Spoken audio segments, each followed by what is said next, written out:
दोस्तों नमस्कार, आपका हार्दिक स्वागत अभिनंदन है। गुड मॉर्निंग, कैसे हैं आप सब? उम्मीद है अच्छे और बेहतर होंगे। बारिश अच्छी हुई है और मौसम बहुत शांत हो चुका है और काफ़ी अच्छा भी लग रहा है, क्योंकि बीच में इतनी गर्मी ज़्यादा बढ़ गई थी कि एकदम सब लोग परेशान हो गए थे और मैं खुद परेशान हो गया था। पर्सनली मेरी तबीयत भी ख़राब हो गई थी और इसी वजह से ग्राउंड ज़ीरो की रिपोर्टिंग भी नहीं कर पा रहा था। गाँव पे ही रह रहा था, घर पे ही रह रहा था, तो प्रॉब्लम यही थी।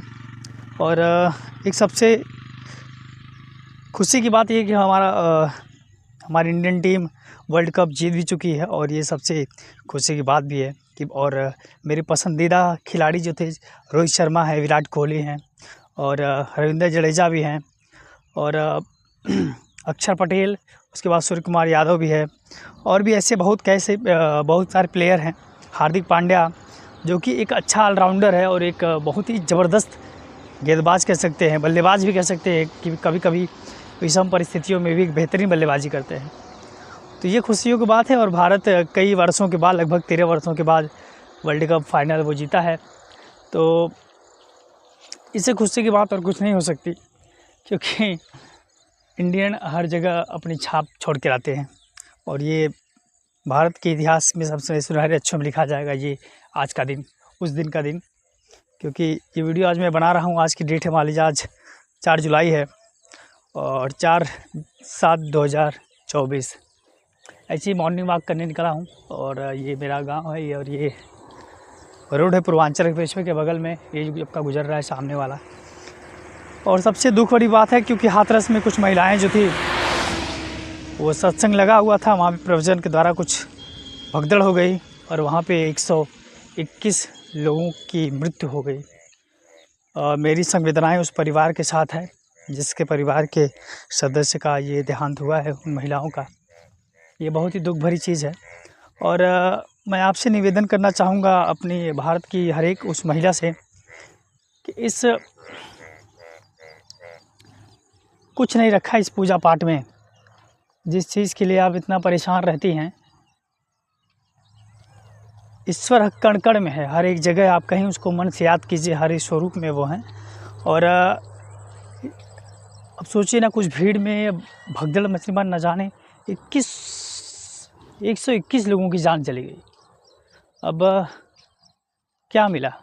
परिवार के न जाने कितने सदस्य जो थे, कुछ लोग एक ही घर के भी मरे होंगे ज़्यादातर, क्योंकि कभी कभी लोग जाते हैं ग्रुप में भी जाते हैं, फैमिली में, सत्संग वगैरह में। ये सौभाग्य, ये कह सके कि ये दुर्भाग्य है और इत्तेफाक भी कह सकते हैं, क्योंकि अचानक इतने लोगों की मृत्यु हो गई और वो भगदड़ मच गई। और सबसे बड़ी चीज़ इस देश की कैसे ना स्वास्थ्य व्यवस्था की है। हॉस्पिटल में लोग ऐसे ही पड़े हैं। देखिए, सबसे बड़ी चीज़ ना, सरकारी गवर्नमेंट हॉस्पिटल में कम से कम मैक्सिमम डॉक्टर होने चाहिए, क्योंकि तभी जो गरीब तबके के लोग होते हैं उनका जो इलाज होता है वो मुफ्त में होता है। प्राइवेट में अगर वो दिखाने जाएंगे ना, तो जो प्राइवेट जो डॉक्टर होते हैं, अच्छे कुछ लोग ऐसे होते हैं कि प्रैक्टिस करने के बाद, मान लीजिए जैसे नीट वगैरह एग्ज़ाम्स होता है, तो मान लीजिए वो भी लीक हो गया था। मेरी ये गुजारिश है कि अगर आप डॉक्टर बनते हैं, MBBS वगैरह आप क्वालिफाइड करते हैं, अच्छी बात है। कम से कम कुछ लोग कुछ ऐसा कीजिए, कम से कम कुछ समय सरकारी हॉस्पिटल में भी दीजिए, ये आपके लिए पुण्य का काम रहेगा। और क्योंकि वहाँ पे गरीब तबके के लोग जाते हैं अपना इलाज करवाने के लिए। और अगर आप सरकारी हॉस्पिटल में जाते हैं ना, तो आपको कम से कम 500-600 मिनिमम बता रहा हूँ, उनकी फ़ीस केवल देनी पड़ती, मात्र देखने के लिए। नंबर जो लगते हैं, फाइल वगैरह जो बनती है, अपॉइंटमेंट जो देखने के लिए उनका होता है, डॉक्टर दिखाने के लिए 500-600 रुपये। और सरकारी हॉस्पिटल में ये सब चीज़ें नहीं है, मात्र 2 रुपये की आपकी पर्ची कटेगी। अब तो सारी चीज़ें ऑनलाइन हो गई हैं, आप ऑनलाइन भी कर सकते हैं, ठीक है। तो अगर डॉक्टर नहीं रहेंगे तो शायद अब वो जो मृत्यु हुई है, सबसे ज़्यादा मुझे लगता है लापरवाही की वजह से भी, एम्बुलेंस की कमी है। उत्तर प्रदेश की ही बात देख लीजिए, जैसे ही उत्तर प्रदेश में मान लीजिए 2014 से पहले जो एम्बुलेंस आई हैं, उसके बाद नई एम्बुलेंस नहीं आई हैं। कोई भी एक एम्बुलेंस नहीं आई है जिससे लोगों को मुफ्त सुविधा मिल सके। अखिलेश गवर्नमेंट की ही जो 108 नंबर, 102 नंबर की जो एम्बुलेंस सेवाएँ थी, जो आज भी चल रही हैं, कई बार मैं उसका लाभ भी लिया हूँ। मेरे घर में खुद ही पर्सनल प्रॉब्लम हो गई थी, मेरे दादाजी की तबीयत ख़राब हो गई थी, तो मैं खुद ही कॉल किया था, फिर वो एम्बुलेंस आई, फिर हम लोग हॉस्पिटल लेके गए तो उसका मुझे बेनिफिट मिला, तो मुझे लगा कि हाँ ये चीज़ काम सही हुआ है और ऐसे ही काम होना भी चाहिए, क्योंकि कोई घर से अपने पैसा नहीं लाता, हज़ारों करोड़ रुपए हर प्रतिदिन कलेक्ट होता है टैक्स के रूप में, क्योंकि जो हम बाज़ार जो सामान खरीदते हैं उस पर टैक्स लगता है। अच्छा, कुछ बड़ी-बड़ी कंपनियाँ जो होते हैं ना, बड़ी-बड़ी कंपनी के जो ऑनर्स होते हैं, या कुछ लोग कह सकते हैं ना, धन्ना सेठ कह सकते हैं उनको, उनका कहना है कि हम लोग टैक्स देते हैं तो हमको ज़्यादा सुविधाएँ मिलनी चाहिए। और वो टैक्स कैसे देते हैं कि जब हम उनकी शॉप से या उनकी शोरूम से या उनकी कंपनी से कोई भी सामान अगर हम खरीदते हैं तो उस पर हम टैक्स देते हैं, यानी पब्लिक आम आदमी टैक्स देता है उस पर, जो भी हो, 1 रुपया 2 रुपया हो या परसेंटेज में भी हो। छोटी सामान लेंगे आप तो वो 0.5% GST होगा, या 1 रुपये GST होगा, लेकिन GST होगा। GST माने गवर्नमेंट सर्विस टैक्स, ठीक है। तो GST हर एक प्रति देता है, तो टैक्स अगर जाता है तो टैक्स के पैसा से जो सांसद वगैरह बनते हैं, जो सारी संस्थाएं जो बनती हैं, जो हमारे पुलिस विभाग के जो कांस्टेबल हैं, दरोगा है, SI है, जो भी है, उसको भी इस देश की जनता के टैक्स के द्वारा ही पैसा मिलता है। और उसको ये पता होना चाहिए कि जो पैसा मिलता है मुझे इस जनता की सेवा करने के लिए मिलता है और उनकी समस्याओं को सुनने के लिए मिलता है, न कि आपको वो सारी चीज़ें मिल गई तो आप।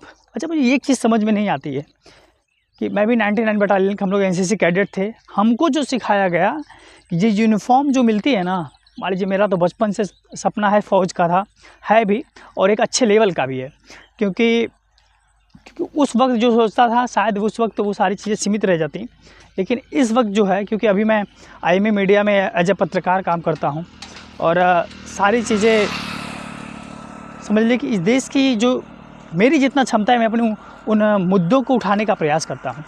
तो पॉइंट पे आते हैं,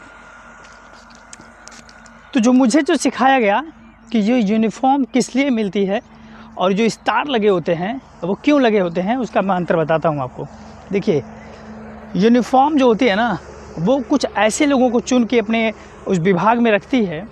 वो ऐसे व्यक्ति को चुनाव होता है जो फिज़िकली फिट होता है, मेंटली फिक्स होता है, वो सारी चीज़ों को जो एक नॉर्मल व्यक्ति होता है उससे थोड़ा सा अलग उसके अंदर होती है, वो स्ट्रांग होता है, तो उसको उस विभाग में रखा जाता है। इसलिए क्योंकि ये उनकी सुरक्षा करेगा, उनके जान माल की सारी चीज़ों की सुरक्षा करेगा, और करना भी चाहिए। लेकिन कभी कभी ऐसी खबरें आती हैं जैसे मान लीजिए जो मन को विचलित कर देती हैं। बहुत ऐसे लोग हैं जो करप्शन में एकदम लिप्त होते हैं। अरे यार, मरना सबको है, सबसे पहले आप क्या हो? सबसे पहले आप एक इंसान हो। इंसानियत का फ़र्ज़ पहले निभाओ, क्योंकि जवाब तो सबको देना है, ठीक है।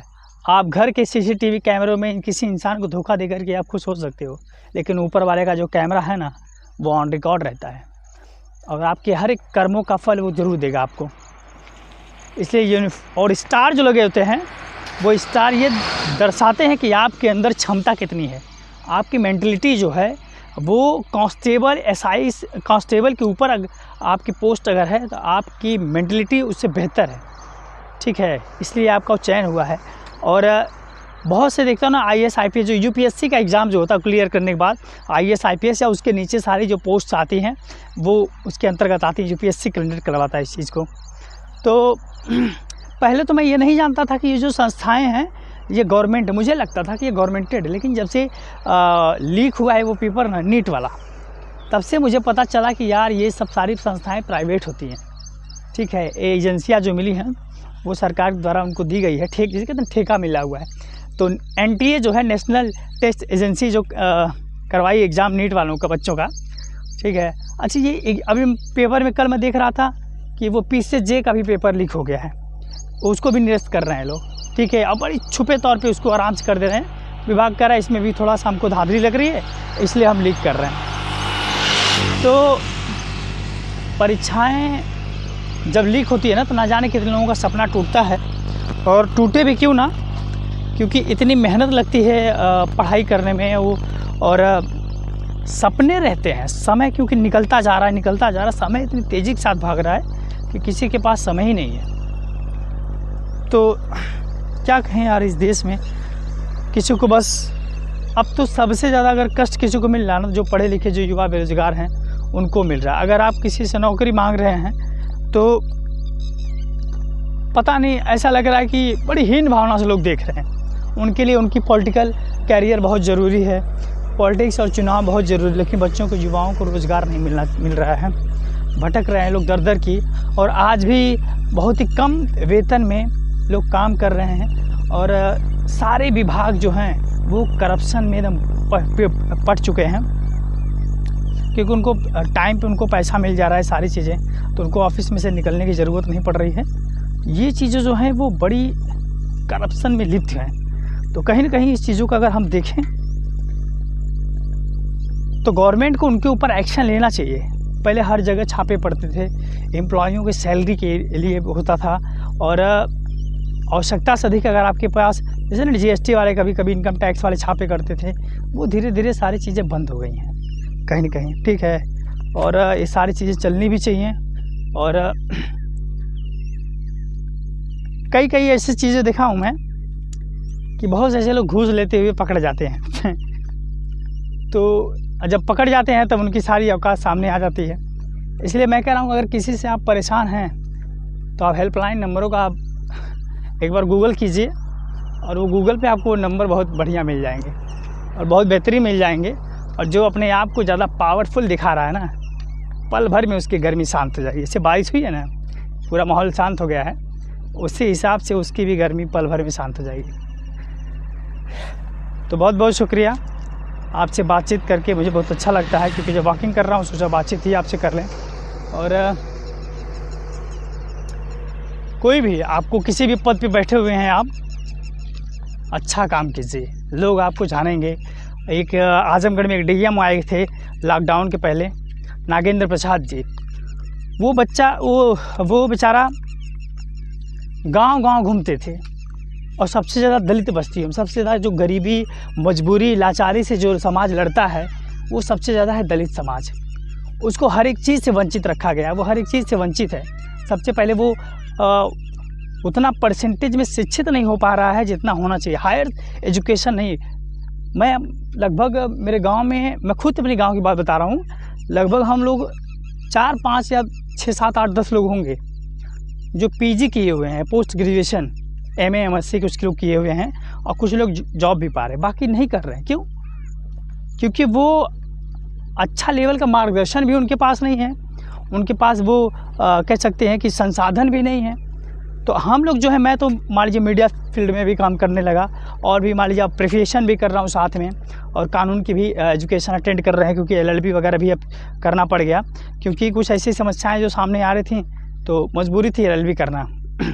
और करना चाहिए, क्योंकि पढ़ने से ना, अगर आप LLB कर ले रहे हैं तो कम से कम आपको कानून धाराओं को आप अच्छी तरह जान सकते हैं। कोई अगर आपके ऊपर FIR वगैरह करता है, आपको मुकदमा कर रहा है आपके ऊपर, आपकी ज़मीन जायदाद हड़पने की कोशिश कर रहा है, तो कम से कम आप उन दाव पेचों को सीख जाएंगे। और जिस दिन आप कोर्ट में बैठ के प्रैक्टिस करने लगेंगे, उसी दिन समझिए आपकी आधी समस्या हल हो गई, उसी दिन सेम डे में, ठीक है। तो बहुत बहुत शुक्रिया।